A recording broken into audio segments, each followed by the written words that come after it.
السلام عليكم ورحمة الله وبركاته. ازيكم عاملين ايه؟ لو مهتم بجديد ومفيد فعلا من التطبيقات اشترك في القناة وفعل زر الجرس عشان يوصلك كل ما جديد ومفيد فعلا من التطبيقات في القناة. عندي اقدر التطبيقات الحديثة اللي بتسهل لك حياتك اليومية والتطبيقات اللي فيك وكمان التطبيقات الهاكر. النهارده ان شاء الله معانا تطبيق جديد هو اسمه الخرائط وجي بي اس والاتجاهات. التطبيق ده تطبيق مساحته 11 ميجا، محمله اكتر من مليون شخص.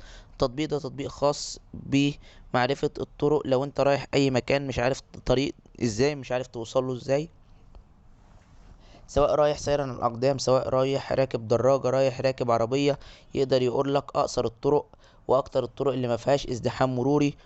ولو أنت رايح سير عن الأقدام بيقدر يقول لك على الشوارع والطرق المخصصة للمشي بعيدا عن الطرق اللي بيكون فيها عربيات أو دراجات نارية وممكن مثلا تتعرض لحادثة أو حاجة زي كده. كمان يقدر يقول لك المسافة بينك وبين المكان اللي أنت رايحه قد إيه، وهتاخده في وقت قد ايه بالظبط. لو انت راكب بعربية او دراجة نارية هتاخده مثلا في نص ساعة، هتاخده في ساعة، على حسب المكان وعلى حسب الازدحام المروري.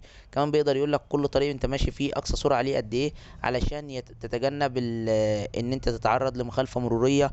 كمان بيقول لك على الطرق اللي بيكون فيها رادار او فيها كاميرات مراقبة، علشان يقولك ان الطريق ده احذر الرادار او خلي بالك والبس حزام الامان وما تتكلمش في الموبايل واعمل التعليمات اللي عليك، يعني عشان ما تاخدش اي مخالفة للعربية وانت سايق.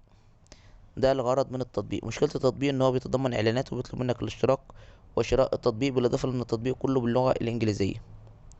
بس كده يعتبر نص شرح التطبيق. بالنسبه للمميزات والعيوب، لو عجبك شرح التطبيق يا ريت تدوس لايك الفيديو.